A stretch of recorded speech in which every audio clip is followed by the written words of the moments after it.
Iba't ibang grupong lumahok sa kilos protesta kontra katiwalian kahapon kasabay ng Bonifacio Day.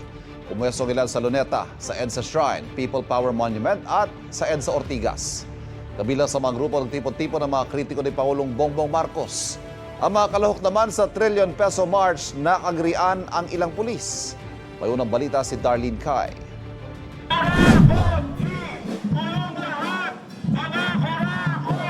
Sama-samang nagmarcha ang mga rallyista pasado alas 8 linggo ng umaga mula EDSA Shrine patungo People Power Monument.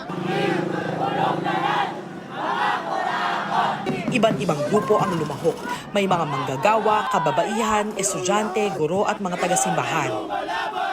Sa dami ng mga lumalahok dito sa Trillion Peso March ay inokupa na ng mga reliyista itong buong EDSA Ortigas. Mula sa EDSA Shrine, sabay-sabay sila ngayon nagmamarcha papunta sa People Power Monument.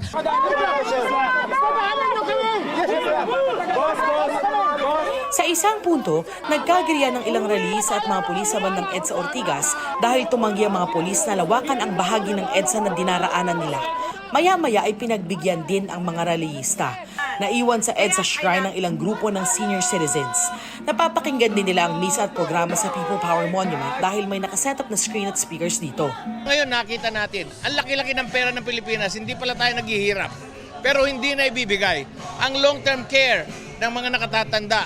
Ilang hakbang lang mula sa EDSA Shrine, nagtipon naman ang isang grupo ng mga reliyistang nananawagan ng Marcos resign! malinaw ang kanilang panawagang magbitiw at managot sa batas si Pangulong Bongbong Marcos. Narito ang ilang miyembro ng PDP Laban, Marcos Resign Movement, Marcos Alis Dyan Network at Bangon Sambayanan People's Movement. Mga taga-suporta rin daw ni dating Pangulong Rodrigo Duterte at Vice President Sara Duterte. Ito po ay isang malinaw na panawagan. Wala nang patutunguhan ng gobyerno ni Marcos. Pabagsak na ito at lugmok ng buong bansa. Bandang tanghali ay pinaalis din silang mga pulis dahil wala daw silang permiso na mag-rally sa bahaging ito ng EDSA.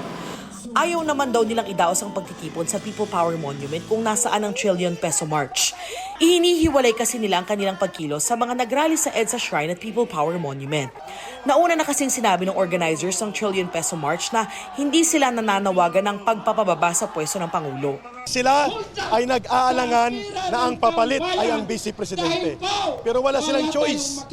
Ang nakalagay sa konstitusyon, when the President becomes incapacitated, becomes impeached, resigned, or removed from power, the constitutional succession will prevail.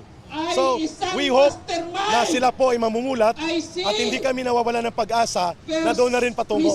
Sa huli, pinayagan din silang mag-set up at magdaos ng programa sa tapat ng isang mall sa EDSA Ortigas hanggang alas 5 ng hapon.